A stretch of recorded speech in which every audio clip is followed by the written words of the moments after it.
So I am so excited to be starting this interview with special guest Andrew Pudewa.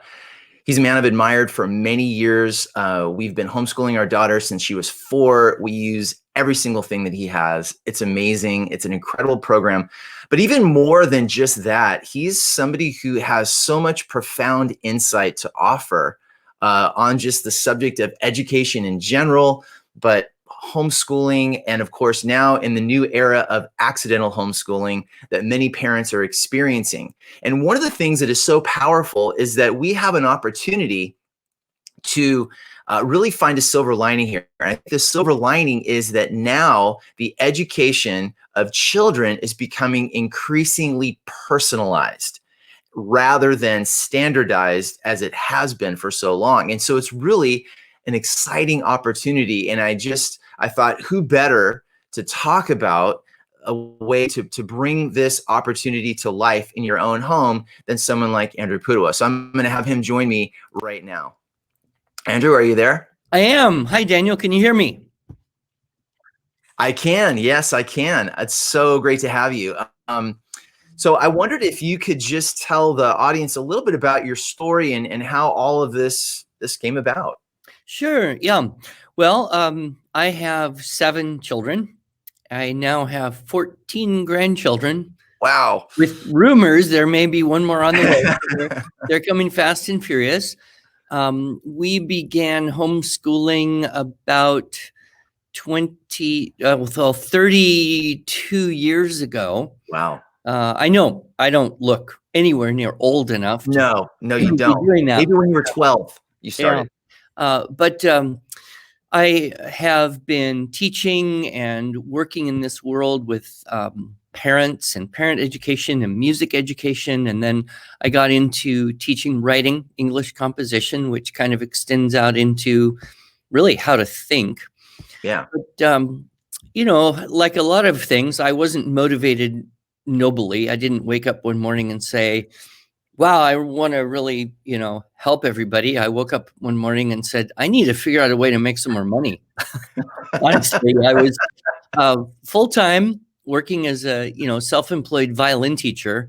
And that is a very hard way to keep your wife home and pay the mortgages and stay with one nostril above water. And I had learned this writing program in connection with a school that I was working with. And I thought, I could do a seminar. I could teach other people how to do this writing program. It's not rocket science or anything. And so I tried that and sent a bunch of flyers. This was pre-internet days, if you can believe it. I sent a bunch of actual paper flyers to about 400 people in a Seattle homeschool group. And I got, 20 people to pay me $40 to talk for a whole day. And I thought, holy smoke, that's more than I make in a whole week teaching violin. Right. So I thought this has potential. And so for about 5 years, I kind of balanced, teaching music, Suzuki method, violin, kinder music, and then doing, writing seminars on the weekend. And then around 99, I was actually making more money doing the writing seminars and selling the videos. And so we moved to California. I quit teaching music, went full time, and started to have opportunities to go to conventions, meet a lot of very interesting people. I know you know well the writings of John Taylor Gatto. Oh, yeah. Referenced him in your books. And I had the great pleasure of meeting him in person at a convention in 2001. Wow. His book had, very significant effect on mine. Probably the biggest thing when I first read his book, Dumbing Us Down, The Hidden Curriculum of Compulsory Education, was it was such a relief because as I was reading it, I started to think, yes, this explains why I am so stupid. And I'll bet you've had the experience. I bet almost all of us have had this experience. You hit about, 30, 35. You're all grown up. You're done with school. You got kids. You're trying to eke out a living. And one day you just think, I am profoundly ignorant about almost everything. And so when I read Gatto's book, I thought, hey, I knew I was stupid, but maybe it isn't entirely my fault. Right. Maybe part of it is this system that I went through. And, as parents, we have to kind of say, okay, the greatest influence on what we do with our children is what was done to us. But we Mm, need to stop and ask the question, was what was done to us even a good thing? yeah. That, it is not de facto good that I spent, the 12 years I spent in the public school and the years in the university and the kind of, mechanical, almost, industrial model of everybody does the same thing in the same way according to the same schedule to get the same results, which Yeah. really works if what you want is, 1,000 cars that are exactly the same. Right. The problem is we are all different. Yeah. We're made different. We have different souls. We have different DNA. We have different everything. And so it's kind of a horrible paradox. We all know that all children are different, and yet Right. the system, the default system that we operate in is that we have to do the same thing with all kids in the same way as if they were all the same. Right. And I think if we can face that fundamental error in thinking, we can think better for, Yeah. going forward. And that was what Gatto, helped me with. And I know you also probably had a similar experience. Oh, yeah. I mean, I literally am a different teacher because of reading his books. I would have taught my kids all those, 7 hidden lessons thoroughly, believing that I was doing what was best for them, and I would have, you know, messed them up. And that's the hard part, is that, right? So much of what the harm that's done is done in the name of sincerity. It's not Sure. like, everybody's running around maliciously trying to wreck kids. It's, we think we're doing what's best for them, but the system is so good at convincing people to look at education in a very specific, predetermined way that it doesn't even occur to anybody to think of education as being different. And so that's one of the things that I think is exciting about this time, is that everybody has that opportunity to think different. And like you mentioned before, I mean, the idea that everybody learns at the same time, the same way, at the same speed, it's just, no one does that. And we all know that instinctively, but for some reason we go along with it when it's part of the school system. And, Well, and and kids are sometimes, behind. people who say, I think I want to try homeschooling, they end up saying, okay, now I have to do at home all the things that the kids were doing at Mm, school. So rather yeah. than, and I like the term home education Yeah. better than homeschooling, just because Me too. schooling has such connotation. Although, this is a great irony. The word school is derived from the Greek word skole, which Mm. actually translates literally as leisure. Wow. So, Hmm. who in the ancient world could study? Who had time for school? Well, it was the Mm. people who didn't have to work 14, 16 hours a day to stay alive. It was, Right. an opportunity for essentially the upper class. Now, of course, because of the blessings of technology and organized society, we have a level of leisure that has never been known in the history of the Yeah. world, especially for children. But what do? We put them in a system that kind of, controls every minute of their day. And Yeah. when we can get mentally, at least, disconnected from that idea and look at our kids as individuals and say, okay, so what kind of real curriculum uh, Mm. is good? Daniel, I don't know if you've ever heard of this, but there's this thing called the Self-Transcendence Marathon. It was Mm-mm. founded by a guy named Sri Chinmoy, a couple decades ago. Basically, it exists of, if I get my numbers right, running around a 1.5 mile of city blocks in the Bronx, New York, about Um, 6,000 times. Yeah, wow. it's an insanely long race that takes more than a month, and you run from 6 in the morning till midnight, and it's just, how many people really would do that? Run Yeah, it sounds around fun. the same city block pattern 7,000 times. Well, the thing I feel is like oftentimes curriculum, which is from the Latin meaning essentially race track, it can be many things. It can be around and around and around and around the same thing year after year. Or it can also be kind of like the original marathon, which was from one point to another point. It was going somewhere. Right. And so when we think about curriculum, can we think about, do we want to just keep doing the same thing? Or do we want to, climb the mountain? Do we want to get from point A to B? Do we want to move up so we have a more refined and beautiful view of the world around us rather than being stuck in Brooklyn all day, every day? And I'm sure there's people, who do that and say, hey, I did it, and now I have a t-shirt to prove it. Right. But when it comes to education, I think we can look at that analogy to some degree and say, where are we going with this whole project of teaching children and raising children and cultivating? What are we trying to cultivate? That's a hugely important question. And I cannot agree more about that, kind of that racetrack. In fact, it's funny. One of the things I've observed a lot about even people that homeschool and are like, I'm all in, I'm doing this. They take the public school and they bring it home with them. And now they publicly school their kids at home. And then after a while, usually right around the middle school, high school age, they panic and then they put the kids back into the public or private school. And it just has always made me feel kind of sad because I feel like there's such a missed opportunity there. And like you were saying about the track, it's like if you think about it in a certain way, then yeah, you're going to kind of get that result. But what if you thought differently about it? What if you saw this as an opportunity to ask those questions like you were talking about? What is education? What should education be about? How should I measure whether education is in fact happening? I mean, it gives you an opportunity to do a complete reset, actually. Well, and, I'm hesitant to use the word because it's such a heavy word. But honestly, it is kind of a form of idolatry.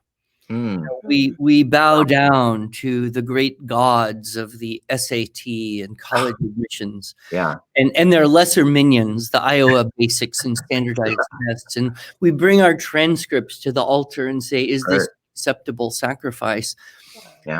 Whereas, what happens if we could just say, let's contemplate this child and their soul and who they are, and not try to say we have to orchestrate their success in life. Right. I mean, you think about how many people have done very well in life, but had, non-traditional circumstances. Possibly some of the most famous people, Thomas Edison, for example, was kind of kicked out of school. His teacher wrote a letter to his mother and said, there's no point for him to go to school. He's never going to amount to anything. Right. His mother read the letter and she lied to her son and said, well, I got a letter from your teacher who said you're so smart that you really don't, you won't do your best in school because, you're just too clever. So I'm going to keep you home. And so, he's one of the many well-known kids who had an alternative kind of education. And think of the people who start companies. They were generally the dropouts or the C or D students. Why? Yeah, because they were in their own imagination, and they didn't conform to this system where everybody has to line up and sacrifice their attentiveness to the party line there. Of course, who do they hire to work for them? All the students who do exactly what they're told very well, so it's hard for everybody in society. But, we look at our kids and we say, what do we want them to have when they leave our influence and move out, whether they, do go to a university type of continuation, or maybe they, stay at home a little longer and go to school or study something, or whether they go out into the workforce, or they join, an organization that is going to train and mentor them in a particular area. What are the things that are most important that they leave our influence with? That's what I'm kind of always thinking about these days. And that's, I don't think it can get more essential than that. And I think a lot of it just goes into like what you're talking about with Edison and things like that. There's George Bernard Shaw, he was writing about, I'm misquoting it slightly, but he said something to the effect of, I'm angry over all the things that I could have learned had I stayed at home and taught myself them, as opposed to going to school. Like he viewed school as sort of a waste of time. And I think education is powerful, but schooling, not so much. And I think that what ends up getting lost is the creativity. There's a phenomenal scientist named Dr. George Land. He has a number of TED Talks and things, but he was hired by NASA to figure out how to identify creative, innovative minds, which obviously NASA puts a premium on. And so he devised this test, and the test was so successful that he started to deliver it to various cohorts of kids, like at age 5, 10, 15, and then when they were 25 and older. And he found that there was a spark of creative genius in 98% of the 5-year-olds that he tested. That spark declined to 2% in the people aged 25 and older. And one of my things that I feel is such a tragedy is literally creativity is getting sucked out of our kids by, as you put it, being sacrificed on the altar of schooling, the way that it's done. And kids in school will become kind of increasingly cynical. The pure heart of the first grader is, yes, I love my teacher, I want to learn. Right. But by middle school, they're kind of thinking, I got to figure out a way to get out of here, because how do I escape my mind? I used to actually, when I was like a 8th grade, 9th grade, I used to daydream about how to get kicked out of school. I knew if you could like commit some kind of minor crime or something, they'd send you somewhere else. But I wasn't brave enough. I am a coward at heart. But I used to imagine, how could I escape here? And learning began so much when school was out. That's when you went and you had experiences and you had jobs and you got in tight spaces and you were, on your own investigating. And I'm not saying, there isn't value in curriculum, but the method of delivery that the institutions by their nature are required. And, you worked in the public schools, and I would be the first person ever to say most people who work in public schools are really good people. They strive, they're trying hard, they're there because they love kids. They know they're in a system that's, handcuffing and handicapping them. Right. But they're there because they care.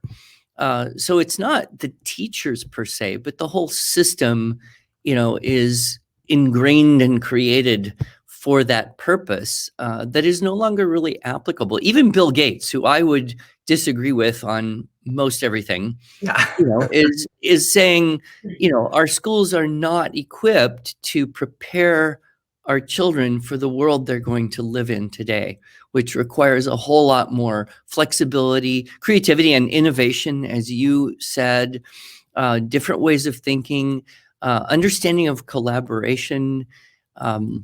So, that's kind of where I've been at in terms of, what are the big areas. And one of the things, I always like to joke about, I don't know if it's more true, but sometimes the truth is painfully funny.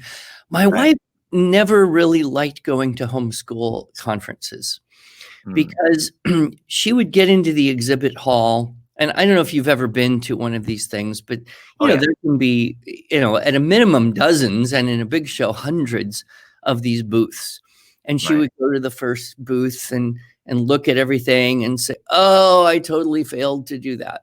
And she'd go to the next booth and think, "Oh, if only I were organized enough to do that." And she'd go to the next one and say, there's no way I could do that. And she'd, one circuit around the exhibit hall, and she'd come to me and say, do you think we should look for a good school? Because I'm failing our children, and then I have to give her therapy right there in the middle of the convention center floor. And I don't have time because I'm too busy helping other people's wives. But what I noticed is that, curriculum, especially as the schools contrive it to be, is very complex. There's just so many subjects that have to go on the transcript, and that seems to, be increasing, if you will, over time. And you've got this feeling like you never be able to cover all the bases, so you shouldn't even try. Yeah.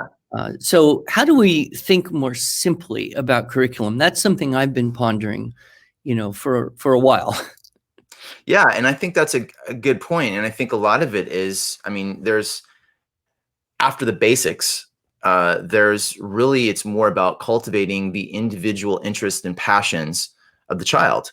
Ken Robinson talked about, the idea of personalizing education, not standardizing it. And he's not the first one to come up with that. But, there's I think definitely a movement afoot that's going in that direction. And I think largely it's driven by the idea that, kids can shape their own curriculum to some extent once they get a foundation of the basics. It's just kind of like, like if you wanted to write a story, well, you would need to memorize the alphabet, you would need to memorize the rules of grammar, and you need to familiarize yourself with great literature.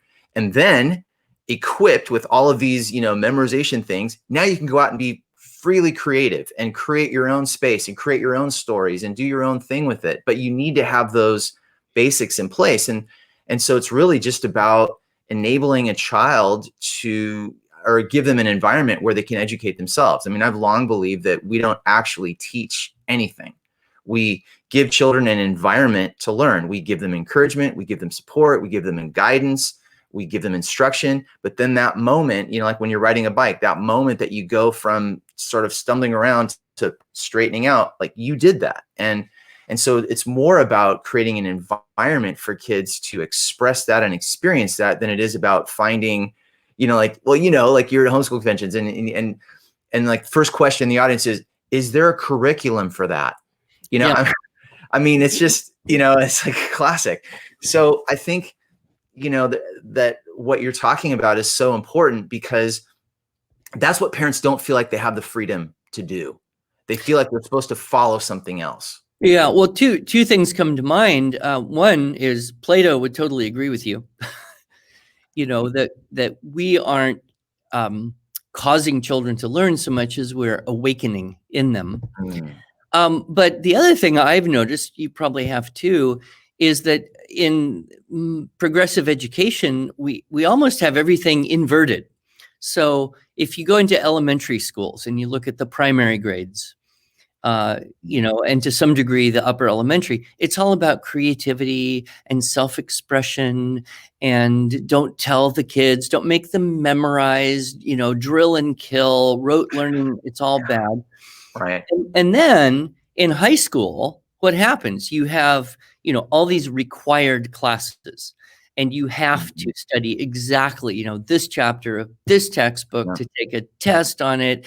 And if you don't, it'll affect your transcript, which will cause you, to succeed or fail in your whole life.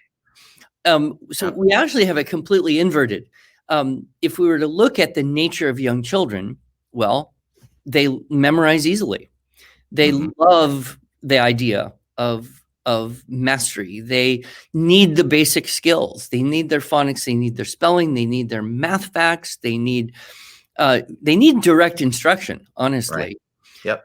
And it's in high school where we really should be saying, okay, now you've got all these basic skills. Where's your interest? Where's your passion?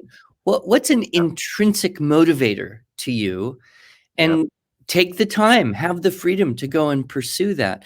So we really have kind of reversed the proper positioning of educational philosophy in the modern schools. And that's one of the great thing about alternative schools and homeschooling, is that you can kind of restore the basics Mhm.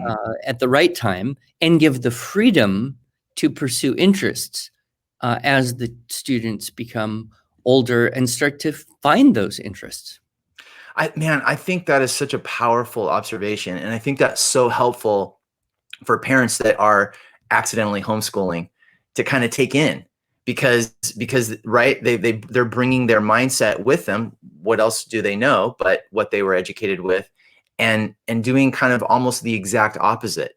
Benjamin Bloom, the Bloom's taxonomy guy Mhm. that every single teacher conference I ever went to quotes religiously, like he wrote the Bible.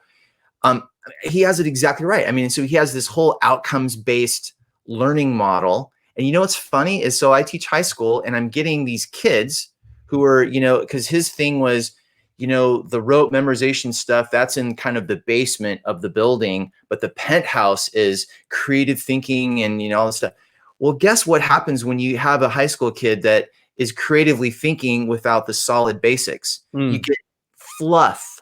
And that's all I would get was fluff over and over and over and over again, because they don't have any grounding in the things they need to do something powerfully creative and even coherent.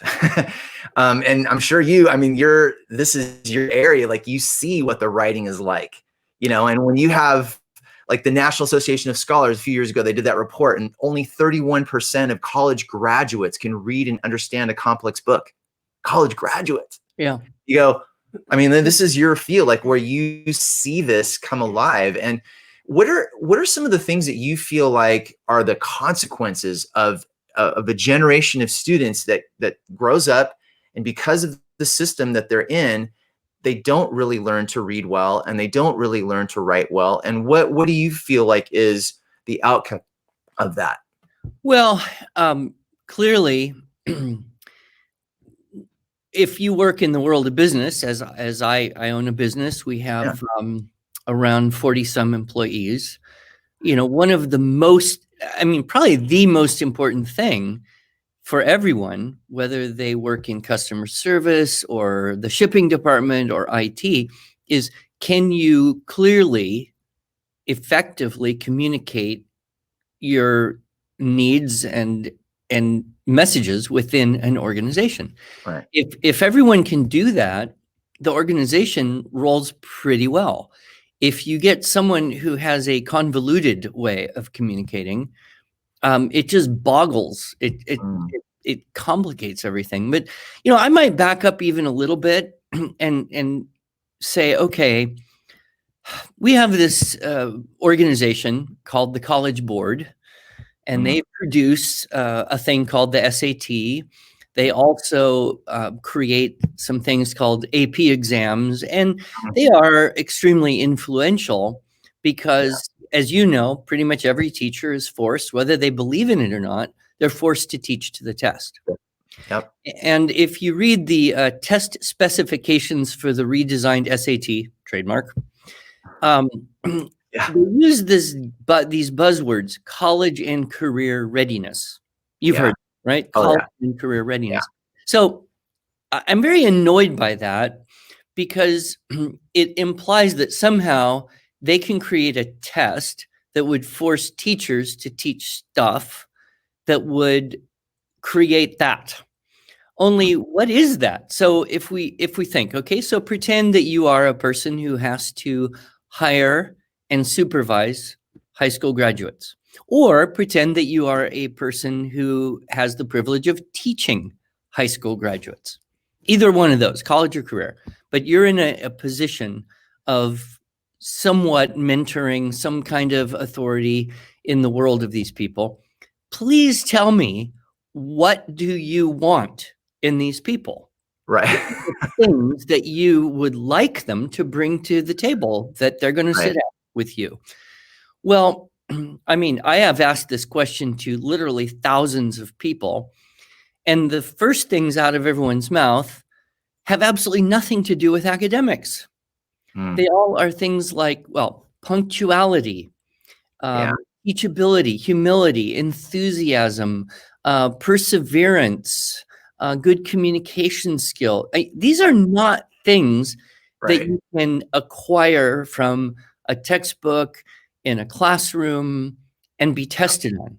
These Absolutely. are things that are developed in relationships, and mostly, not exclusively, but mostly within a family. Yes. Yes. And so I'm just encouraging parents, look at the character side. The knowledge and skills, it actually will take care of itself in a way if Mhm. you attend to the character side. And, is your child, are your students developing those things that will be respected by their seniors, by the people they end up going off and working for, working with, or being Sure. taught by, or going to school with.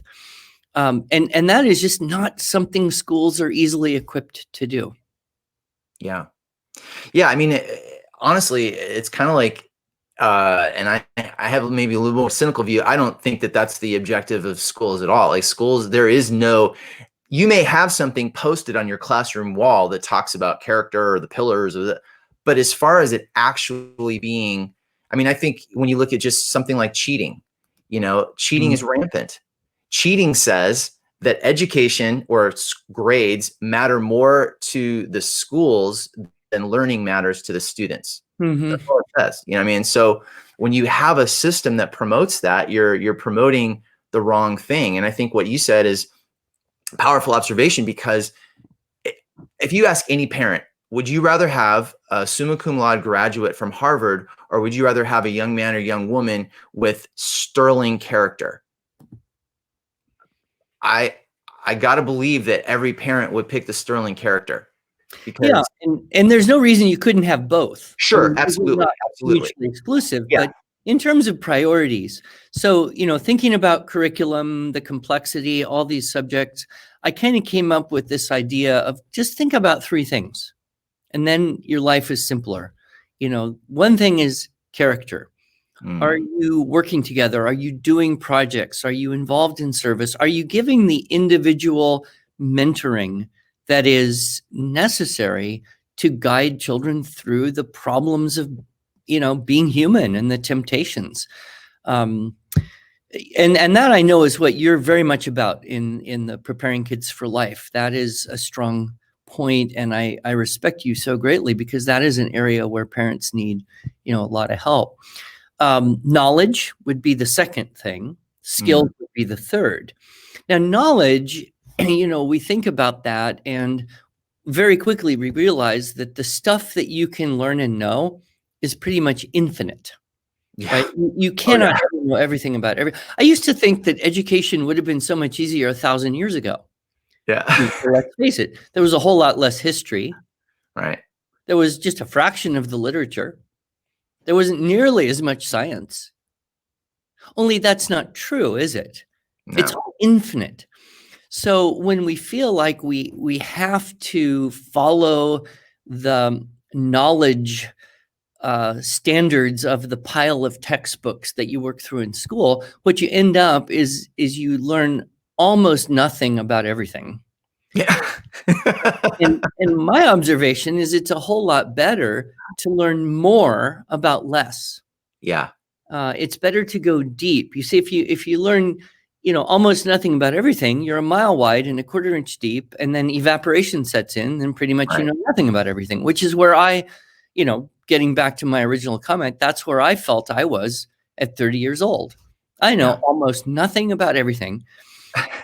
Then what do we do in life? We have the chance to kind of go deep. We say, okay, Right. I'm very interested in this, and I'm going to spend my time learning more about this. And yes, I won't learn everything about everything, but I will know more about something. And that's what makes us more valuable. And that's what brings Mm, us satisfaction and enrichment. And so I encourage parents to consider the fact that essentially we can treat teenagers like children and direct their every minute of every day, or we can treat them more like adults, which is the right. historical norm, right? Right. Teenager didn't exist until the 20th century. Mhm. So until then, 17, 1800s, and for all of history before, you were either a child or an adult.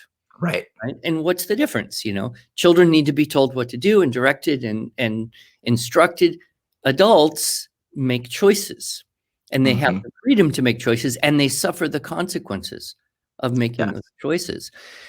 So if we can, give them more responsibility, and of course, I'm big into the idea of entrepreneurship education. You know, Hmm. setting up home businesses and inspiring, young adults to consider, could they start a little business? What could they do, or do mission work, or volunteer here? Gatto. I remember one thing he wrote that just struck me, or maybe he said it in a talk, I don't remember, but it just struck me as so profoundly true and important. He said this, and he taught 8th grade Hmm. English in Yeah. Brooklyn, New York, for 16 years.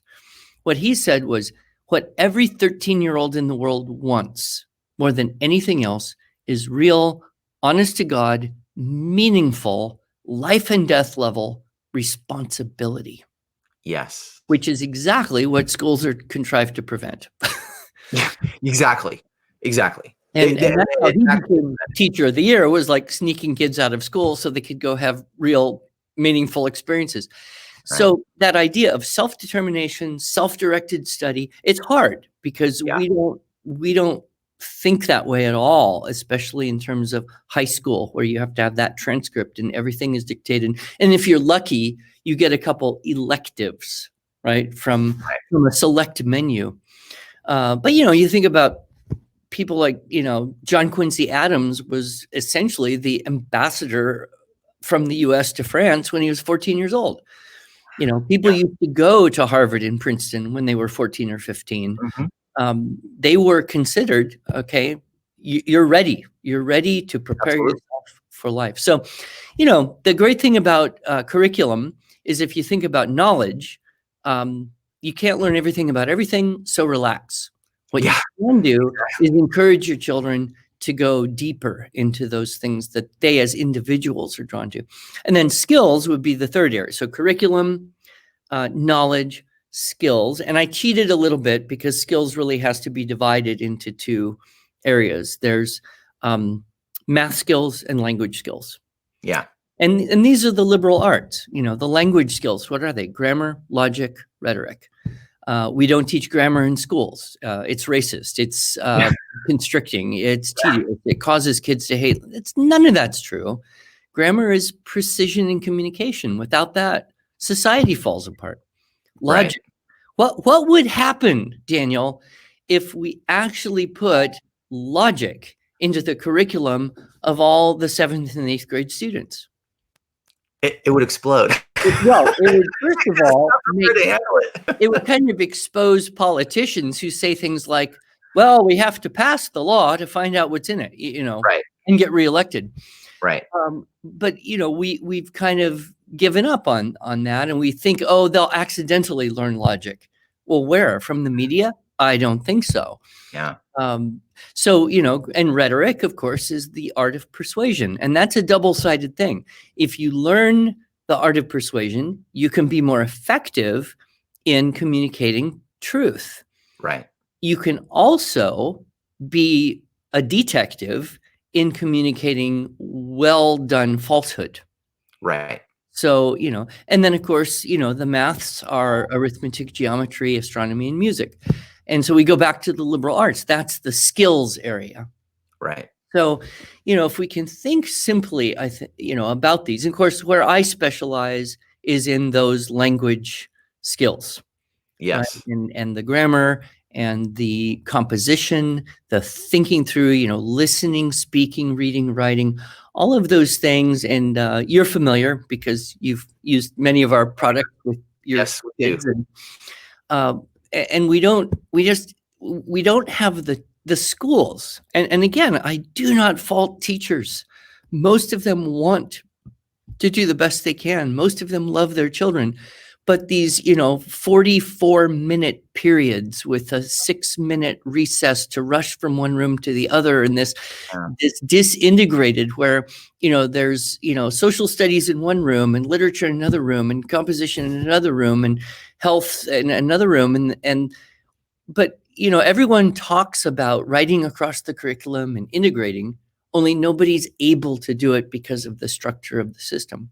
At Yeah. home, however, we can do that. We can talk about the relationships, between history and current events, the relationships between philosophy and theology and history. We can talk about history and science together, and we can write and talk about all of that to develop language skills. And there's a marvelous opportunity for integration. And because, we've got smaller number of children in the room, you always think about a classroom. How many kids in your classroom? Well, private school was about 20 to 25. Public school was about 40 to 45. Yeah. So, you just look at how many minutes per day per student do you have to individually interact? And, as well as I do, in any group of people, about 4 people will do 90% of the talking. Right. So it's just very hard. It takes a tremendously skilled facilitator to engage a large group of people that way. But, and I have some friends who work in public schools, but also homeschool. And one of the kind of arguments they will make to their coworkers, why do you homeschool if you're a teacher? He says, well, if your class was half the size it is, do you think you could teach better? Yeah, sure. How about if your class was a third the size that it is? Could you teach even better? How about if your class was 1/5 the size that it is? Could you even teach better? And of course, you're like, yeah, well, that's what homeschooling can be, so. I love that. The simplicity of that is so profound because that's exactly it. And I think, every parent starts with, I want what's best for my kid. Yeah. But part of it is, I don't necessarily believe I'm the one that can bring the best out of them. And that's the space that I find myself in a lot. And it's kind of why we do what we do, is because, like you said, how perfectly are parents positioned to be able to do this with their kids and to teach them these things. And I especially love what you're talking about with knowledge, because even the rhetoric side of things, if you're speaking persuasively, that's not going to work out very well without knowledge. And one of the things that I found that I especially appreciate about your program is that it also teaches thinking. Like yes, if you do IEW, you're going to learn how to write well. You're going to learn how to read well. Like, yes, all those things, it totally delivers and then some. But the main thing to me that I like the most is the child thinks.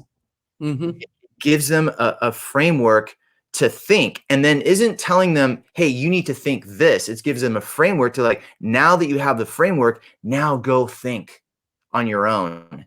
And that's one of the most powerful components of, I think, what you do, and what's so essential to really preparing these kids for life is to give them that ability to think for themselves. In fact, I just got one of my students from my first year teaching at this private school sent me an email. He's now a professor of accounting at El Camino. And he goes, the one thing I remember from your class, he goes, I wasn't a very good history student, but the one thing I remember you always used to say is that if you don't think for yourself, someone else will be happy to think for you. Yeah. I'm like, and it always feels good, like, when you get that in there, but it just also, that's how powerful that is. It's about giving the child the tools they need to think on their own and for themselves, so they can pursue their creativity, so they can pursue their passion, and all those things we were talking about earlier. Well, and I have tried this experiment hundreds of times, which is to ask an audience, sometimes adults. It's more fun to do it with a group of teenagers. Yeah. How do you think? How's it done? If someone says, think right now about this, which is essentially what you have to do if someone gives you an essay question or a prompt on a standardized test and said, here's a thing, now think about it and articulate those thoughts as skillfully and quickly as you can. How do you actually do that? How do you turn on thinking? And very few people have any answer to this question at all. The most common answer that I would get from teenagers would be, you use your brain. Okay, great. Okay, how do you use your brain? I don't know. I mean, you just think of stuff. It just happens. For many people, thinking is kind of a passive, intransitive verb. If you wait around long enough, it'll come to you. Well, Right. inspiration of the Holy Spirit notwithstanding, things don't come to you, they come from you, right? Thinking is when you access information you have and apply it to a situation that you've got. Right. And how do we do that? And I've discovered, and that's why as you've mentioned, our company is all about, the 4 arts of language plus the product. Listen, speak, read, write, think. It's really about the skill of asking questions to yourself. If Mm, you ask yourself good questions, that will determine not just the quality of your learning, but the quality of your whole life. And yet, a lot of what kids do in schools, is based on the idea not learn how to ask questions, but learn the right answers to the questions someone else is going to ask you. So you yeah. get a textbook and you study it, and you have a little, chapter end of the chapter quiz, which is going to mirror in some way the quiz or the test you get. And if you give the right answers, you win the game. And Right. if you give the wrong answers, you lose the game. If you refuse to answer, they just kick you out. But if you become a person who asks too many questions yourself, you're almost dangerous to their system. And Yeah. again, the good teachers know this, but then they're locked into. And then you get some of these, standards movements like the Common Core, and then the teachers are even more locked into a dysfunctional type of system. So I have felt, as a teacher of writing and as a teacher of people who teach writing, almost subversive in a way. Yeah. Because if I can equip kids with even, a partial ability to step back and ask good questions, well, that's what we call critical thinking, right? Is asking good questions. Everyone wants critical thinking, but of course they don't want it because it implies judgment, right? Right. Critical thinking implies that you ask value questions. Is that a good thing or a bad thing? What's the best? What's the worst? What are the consequences? What are the causes? What are the impact? Well, if you're not willing to make value judgments based on some kind of foundation or standard, you really can't have critical thinking.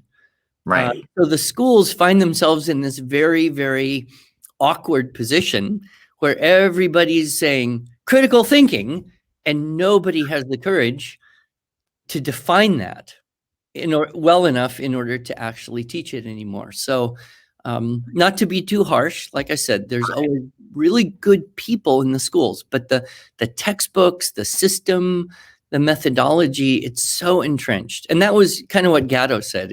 Yeah. It's so entrenched, it's not going to change easily or anytime soon. So what are our options? Yeah. And now, of course, all parents are experiencing one of those options, which Yeah. is don't be at school. Yeah. That's, when you're talking about Gatto, I mean, that's part of the problem, is that these things are, I often have a thought experiment like, okay, what if, because I had to have the standards posted on my wall in the classroom, and it sounds really good, and critical thinking is all embedded in that. But what would actually happen if we gave the kids the tools to critically think? How long would the system even last? Yeah. I mean, it would probably collapse on itself within months, because you don't want kids to get those tools. I mean, even I've noticed like what they push in the writing portion of the AP now for English, even Mm. what they push for, all of the standardized testing, which then, you're basically just teaching to a test, but all the things they push are pushing the kids further away from the ability to critically think and analyze. And it has scary consequences. This isn't just like an academic discussion of esoteric, I mean, they had a study. I wish I remember the name of it off the top of my head, but they were having kids look at ads on the computer, but they couldn't distinguish an ad from an opinion. Mhm. It was like, And so if you think about that, so basically all you have to do as an advertiser is publish something, and you're getting kids to do something because they can't critically think or analyze or anything. You know? Well, and I was talking to my wife just recently, and I said something like, this is probably the first generation of school-age children for whom the term news and fake news aren't significantly different. They're Mhm. so used to fake news. Right. They have no tools to really try to say, okay, can we fact check this somehow? Can we evaluate? Can we look for bias? Can we, determine what isn't being said as well as what is being said? Because that can shade. Anyway, that's a kind of a whole different Yeah. into. But, I think you and I, we are very like-minded in terms of what do we want to share with parents and what tools can we offer? And of course, there's always more that can be done. But I really appreciate you and what you're doing with preparing kids for life, and anything I can do for the people that you communicate with. We have some free offers and some things. I know you're going to make that available to people. And I guess the final thought is you can do it. You can guide your child's education, and you can do it better than anyone else because, well, they're your kids. Yeah. You know them better. Exactly. You are given that position and authority and responsibility and privilege. And don't let experts convince you that you're not qualified. Yeah. If you have it in your heart that you want to take responsibility for the education of your children and give them the tools and the freedoms that we've talked about, just do it. And there are resources to help you. And you do not have to come in knowing everything about everything, because none Right. of us do. Exactly. Yeah, I think that's the biggest pressure. Parents feel like they have to be the guru, and no, all you have to do is model a love of learning. In Yeah. fact, it's the best thing in the world for you to come across an answer that you don't know, because then you can show a child from your own example, hey, let's go find out together. And then they also learn how to find answers for themselves later on. But I just, man, we could probably talk for hours. You're like one of I call them coffee people, because they're people I would like love to sit down if I had 3 hours and a coffee and just talk to endlessly. But I definitely want people to check out Structure and Style for Students. You can check out the graph below it. It has where you can find that. Also, you're offering free language art lessons, which I think is kind of an exciting thing for parents. Maybe if you could just kind of share a little bit about that, because that's awesome and it's free. And Yeah, I think parents. we put it together when we kind of realized so many people were going to have their kids at home, and the schools that they were in may or may not be providing much in the way of guidance or valuable opportunity. So this is called Lessons 2020. So it's IEW.com/lessons2020. It's free. And it contains 3 weeks of our Structure and Style for Students course. So if you're curious about our writing program, you can jump right in, do the first 3 weeks, see how it goes, and then consider whether you want to continue on that path. We have 3 weeks of our Fix-It Grammar, which is probably the most painful, enjoyable approach to teaching grammar. It's more of a find the things puzzle than a tedious workbook approach. We're including vocabulary and literature suggestions, as well as the entire level 1 of our poetry memorization program. Wow. And so enough to keep you busy for probably at least a month or more. And also, please feel free to share that with any other parents. It's not exclusive, and it'll be available through the end of this year. So Wow. Lessons 2020. That's awesome. And I told you at the beginning, this is just phenomenal products. It's something that is going to help your family in ways that you don't even appreciate right now. But Andrew, thank you so much for spending your time with me. I so appreciate you just all that you do and all of the things that you have done and all the things you have yet to do. I'm just excited about the impact that you're just continuing to make in everything, and the impact that you've made on us and our family. And we're very grateful for you. And just thank you again for spending your time with us. We appreciate it. It's my pleasure. We'll have to do it again. Yes, sir. Yes, sir. Well, guys, I just want to say that, I mean, Andrew's amazing. Andrew is just amazing. But if you would like, click welcomepk4l.com for access to our free ebook. This is Building an Emotionally Healthy Home. This is just some things that you can do at home to really help work with your kids and be with them. And I think really give them a tremendous benefit of just understanding how to process the things emotionally that are going on, not just because of what's happening with the coronavirus, but just in their day-to-day lives. Also, we encourage you, like our Facebook page, PK4L Tribe, follow us, follow what we're doing. And again, if you have any questions, comments, please email us at dh@pk4l.com. We absolutely love to hear from you. Thank you guys so much.